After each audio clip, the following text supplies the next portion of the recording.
ያለው ገንዘብ አገኛለሁ ሀብት አከማቻለሁ ብሎ ያልሆነ ወንጀል ምንሰራ ከሆነ መጨረሻችን ውርደታችን ይሄ ነው። ያላመማት እህቷ አመማት ብላ ነው ልጇ ወደዛ ልካት ነው ልጇ ጥላ ነው የጠፋችው። ልጇ መቼም ከልዑል ጎን እንደሆነች በደንብ ጠንቅቃ ታውቃለች። እናቷን ወንጀል እንደምትሰራ ስለምታውቅ ትቃወመኛለች፣ ሁሉ ነገር አሳልፋ ለልዑል ትሰጠዋለች በማለት ነው፣ ፍራቻ ነው። እሷ ገና ለገና ልጇን ሳታቅባት ጥላ የጠፋችው። ጉድ እኮ ነው። ብዙ ነገር እንሰማለን፣ ብዙ ነገር እናያለን። እንደምታውቁት ከእሷ ጀርባ ሆነው የሚሰሩ ወንዶች እንዳሉ በደንብ ጠንቅቀን እናውቃለን። እነዛ ጎሳዎችን ደግሞ የልዑል ጎሳዎች እንደሆኑ ሁላችንም እናውቃለን። ሁለት ሆኖ ነው በጣም የሚሰሩት፣ ኃይለኛ ወንጀል የሚሰሩት። ብዙ ሰዎችን ገብቶ እንዳይወጣ የሚያደርጉ ሰዎች ነበሩ። እነዛ ሰዎች ደግሞ የሚከታተላቸው ብሩኬ ነበር። ብሩኬ ሲከታተላቸው አንዱ በህይወት እንደሌለ እንደሞተ ነው የተሰማው። አቶ ግርማ የሚባለውን ደግሞ ከሚስቱ ጋር እንደሚኖር ልጅ እንደወለደ ልጁን በስርዓት እንደሚያሳድግ ነው የተሰማው ነበረው። አቶ ግርማ እንደምታውቁት የሳምረቴ ጎሳ ነው። ለልዑልም ብዙ መረጃ ሰጥቶት ነበር። ስለዚህ ያ ሰውየው ዛሬ የአሞቴ ጎሳዎችን ይገሉኛል፣ የአሞቴ ጎሳዎችን እኔ ለማጥፋት የማያደርጉት ነገር የለም፣ እኔ ሆነ ብሎ ይፈልጉኛል፣ በሄድኩበት በሙሉ ይከተሉኛል። ስለዚህ ያ ስለሚከተሉኝ እኔ ካሁኑም እኔ ራሴን ማሻ አለብኝ፣ ልጄንን አደራ እንደ ባደራ ደንብ ጠብቂልኝ ብሏት ነው ለባለቤቱ አደራ ሰጥተዋት ሄደው ነበረው። ዛሬ ባለቤቱ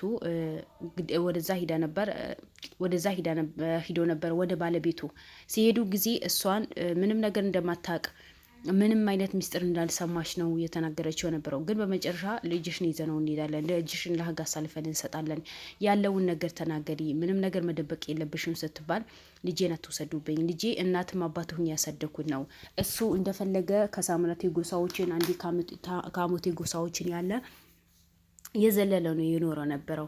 እኔ እንደ ባለቤትነት ሳይሆን እንደ ሰራተኝነት ነው የሚያይ ነበረው። አሁን ልጁ ከተወለደ በኋላ ነው አንዳንድ ሚስጥሮችን የሚነግረኝ ነበረው። ስለዚህ እባካችሁ ልጄን አትውሰዱብኝ፣ ለልጄ ብላችሁ ሁሉ ነገር ተውት። ልጄን ብዙ ነገር ሁኜ ዋጋ ከፍዬ ያሳደግኩት ልጅ ነው። ልጄ መያዝ የለበትም። ልጄ ከሚያዝ እኔ ልያዝ፣ ልጄ ቢንከራተት ይሻላል። እኔ አያስችለኝም፣ ምንም ነገር ማድረግ አልችልም ብላ ነው እያንዳንዱ ነገር ሚስጥር የተናገረችው ነበረው። ያ ሚስጥሯ ደግሞ ምንድን ነው? ከየት መጣ? ምን የተካሄደ ነገር አለ ስትባል የተደበቀ ሀብት፣ የተደበቀ ወርቅ፣ የተደበቀ ሚስጥር በሙሉ እንዳለ ነው የሚናገረው ነበረው። እሱም ሚስጥር ደብቆኝ የዘላለማት ኑሮ ነበረ። በመጨረሻ ልጁ ሲያድግ ልጁ ትልቅ ሲሆን ጊዜ እንደዚህ ነገር አለ። የአሞቴ ጎሳዎችን በጣም ኃይለኛ ስለሆኑ ልጄ ሊያጠፉት ይችላሉ። ስለዚህ እንደዚህ ነገር ሀብት እንደዚህ ነገር ስላለ መጠንቀቅ አለብሽ፣ ተጠንቀቂ፣ ልጄን ደግሞ በደንብ ጠብቂልኝ ብሎ የዛኔ ነው ሚስጥር የነገረኝ እንጂ እኔ ከዛ በፊት ምንም አይነት ሚስጥርም ሆነ ምን ሆነ ስራ እንደሚሰሩ አውቃለሁ። ባለቤቴ በጣም ሚስጥር ነው፣ በጣም ሚስጥረማ ነው። ምንም ነገር አይናገርም። እንደ ባለቤትነት እንኳን ያለውን ነገር ሊነግረኝም አይፈልግም። ስለዚህ በመጨረሻ ልጄ ስለተወለደ ልጄ ስላደገ ልጁ ስላሳሰው ነው ያለው ነገር ያንዳንዱ ነገር ሊነግረኝ የነበረው። በመጨረሻ ባለቤቴ በጣም ታሞ ነበር፣ ሐኪም ቤት ወስጄው ነበር፣ አልተሻለውም። ግን ሁሌ አሞቴዎች መጡ። እኛ ሳምራዊቶች አይወዱንም፣ እኛ ለማጥፋት የማያደርጉት ነገር የለም። በውስጣችን አንድ ንጹህና ጥሩ የሆነ ጋዜጠኛም አለ። እሱ ለማጥፋትም ብዙ ጥረት የተጓዙ ነው፣ ወደፊት የተጓዙ ነው። ስለዚህ እኔ ሳያጠፉኝ በፊት እኔ ከዚህ ቤት መውጣት አለብኝ። እኔ እዚህ ቤት ካለሁኝ ልጄን ያጠፉ ስለሚችሉ አንቺና ልጄን ተደብቃችሁ ኑሮ ብሎ ነው ባለቤቴ የወጣው ነው ያለችው። ብሩኬ ደግሞ ያ ነገር ሊያምንበት አልቻለም። ምክንያቱም በጣም የሚፈልጋቸውና በጣም የሚከታተላቸው ሰዎች ነበሩ። ለምን ብትሉኝ የሳምራዊ ጎሳዎችን ቢሆኑ የአሞቴ ጎሳዎች ላይ ብዙ አይነት ተጽዕኖ እንደሚያደርሱ የተሰማ ነበር። ብዙ ነገር ንብረት ይዘርፋሉ። ሴቶቹ ገብቶ በነፃነት ገብቶ መውጣት አይችሉም። ያ በነገራችን ላይ ብድር በምድር ነው። ገብቷቸዋል።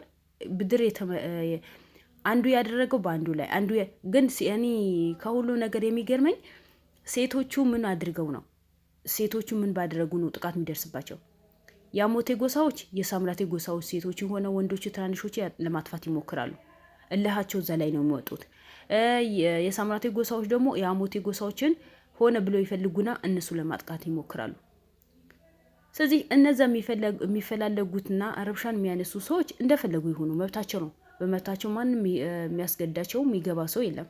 ነገር ግን በመብታቸው ገብቶ የሚወጡ በዚህ የረብሻ ላይ እጃቸው የሌለበት ስርዓታቸው ይዘው ፈጣሪያቸው ፈርቶ የሚኖሩ ህዝቦችን ለምን ነው በዚህ ልክ የሚጨኮኑት? ለምን በዚህ ልክ ይጎዳሉ? አሁን ምክንያቱም እንደምታውቁት ልዑልን ምንም በማያውቀው ነገር ነው እንትን ጦሱ የከተቱት። ምንም የሚያውቀው ነገር የለም። ይሄ ነገር ምን አንድ ቀን እንኳን ፍንጭ ተሰጥቶት እኮ አያውቅም። ይሄን አለ ጎረምሳ ሲሆን ትልቅ ሰው ሲሆን ድረስ ማለት ነው። ስለዚህ ዛሬ እንደሱ ምንም የማያውቁ ሰዎችን ስለ ጎሳ ስለምን ስለ ጥሉ ስለምን ምንም የማያውቁ ሰዎችን ዛሬ ዋጋ የከፈሉ ነው።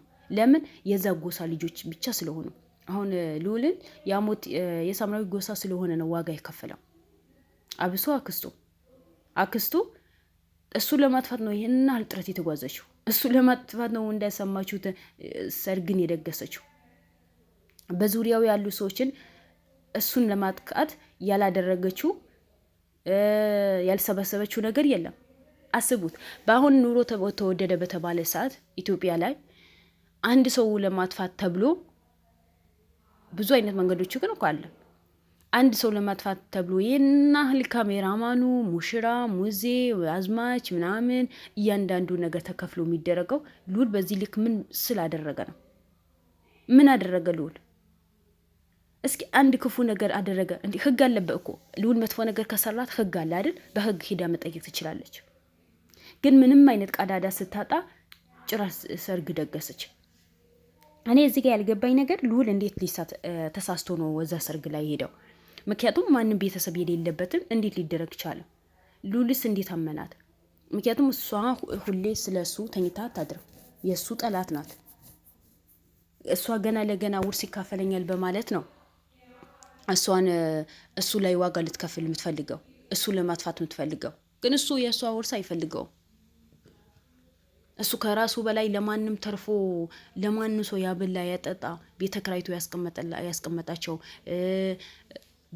ቢታመሙ አሳክሞ፣ ቢራቡ አብልቶ፣ ልብሳቸው አልብሶ ካሉበት ችግር ወጥተው ጥሩ ቦታ እንዲኖሩ የሚያደርግ ጀግና እኮ ነው። እንኳን የእሷ ውርስ ሊካፈል ተውትና፣ እሷም ቢሆን ውርስ ቢካፈልም እኮ የአባቱ ንብረት እኮ ነው። የአባቱ ንብረት መካፈል ይችላል። ነገር ግን እሱ አልፈለገም። መጀመሪያ አባትህ ብሎ አመጡት። ከዛ በኋላ ከእሷ ግን እንዲገናኝ ያደረጉት። ከዛ እሱ ለማጥፋት ነው ሆነ ብላ አቅዳ የተነሳችው። ምክንያቱም ስራውን ስለምታውቀው እኮ ነው። ውድ ቤተሰቦቼ፣ ስራው ስለምታውቀው እስከ ጥግ እንደሚጓዝ ስለምታውቅ እሱ ይሄ ነገር ወላጅ አባቱ በህይወት እንዳለ እኔ ያገትኩት ካወቀ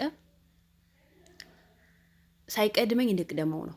ያጠፋኝ ነው ወይስ ያሳስረኛል? ያው መቼም ልዑል መጥፎ ነገር አይሰራም፣ ሁላችንም እናውቃለን። ነገር ግን ያሳስረኛል፣ ጥቅሜ ይውልብኛል፣ በወር የሚከፈለኝ ጥቅሜ በሙሉ ይጎላል በማለት ነው ገና ለገና ልዑልን ለማጥፋት የተነሳችው። ለምን ይቀድመኛል? እሱ ይሄ ነገር ካወቀ እስከ ጥግ ሂዶ ያገኘዋል፣ አባቱ ያገኘዋል። በወር የሚከፈለኝን ይጎልብኛል፣ ማድረጋቸው ድርጊቶችን ማድረጋቸው ወንጀሎች በሙሉ ይቆማሉ፣ እታሰራለሁ በማለት ፍራቻ እኮ ነው በልዑል ላይ ይሄን ያህል ድርጊት ያደረገችው። ግን አሁን ከሳራ ውስጥ ገባች እንጂ ልዑል ምንም አልሆነም፣ ድነዋል። አልሐምዱሊላህ ይብላኝ ለእሷ እንጂ። ግን እሷ አሁን ከሳራ ውስጥ ነው የገባችው። አንድ ልጅ ዋጣች፣ ሁለት ከቤቷ ወጣች፣ ሶስተኛ ደግሞ ያው ተደበቀች፣ አራተኛ ደግሞ ልዑልን አጠፋለሁ ብላ ያደረገችው ወጪ በሙሉ አስቡት እስኪ ደምሩት። ብዙ ወጪ እኮ ነው። አንዳንዴ አወቅን የሚሉ ሰዎች መጨረሻቸው ዋጋ ምን ያክል እንደሚከፍሉ ታውቃላችሁ? ውድ ቤተሰቦቼ፣ ከእኛ በላይ ማንም የለም። እኛ ነው የምናውቀው። እኛ ነን ጀግና። እኛ ሁሉም ነገር እናውቃለን። እናንተ ምንም አታውቁም። ሁሉም ነገር እኛ ነው የምናስረዳው፣ እኛ ነው የምናስተካክለው የሚሉ ሰዎች በሙሉ መጨረሻቸው ላይ እንደዚህ ነው የሚወጥቁት። መግቢያቸውና መውጫቸው ቀዳድ እንኳን አያውቁትም። ለማንኛውም ዛሬ የተሰራው ሴራ በጣም ደስ የሚል ነገር ነው። ጥሩ መረጃ ተገኝተዋል። ጥሩ መረጃ ብሩኬ ላይ ገብተዋል። ደብዳቤውን ያው ግልጽ ባይደረግም ብቻ በጣም ለነሱ ውጤታማ የሆነ ደብዳቤ ነው እጁ ላይ የገባው። ወይ የልዑል አባት ያለበት የሚያሳውቅ ደብዳቤ ይሆናል። እንግዲህ በሰፊው ሌላ ቪዲዮ እንደዚህ ሲለቁ ድረስ እንጠብቃለን። እኔም ያ ቪዲዮቸው ሲለቁ ቀንጨብ አድርጌ አመጣላችኋለሁ። ውድ ቤተሰቦቼ እናንተ ብቻ በላይክ እና በሰብስክራይብ አበረታቱኝ እላችኋለሁ። ሉልን ካለበት ጭንቀት ካለበት ህመም ወጥቶ ዛሬ ደስተኛ የሆነበትን ነገ ደግሞ አባቱ አግኝቶ የበለጠ ጀግና ደስተኛ እንደሚሆን አልጠራጠርም እላችኋለሁ። ወዳችኋለሁ። ባይ ባይ። መልካም ምሽት።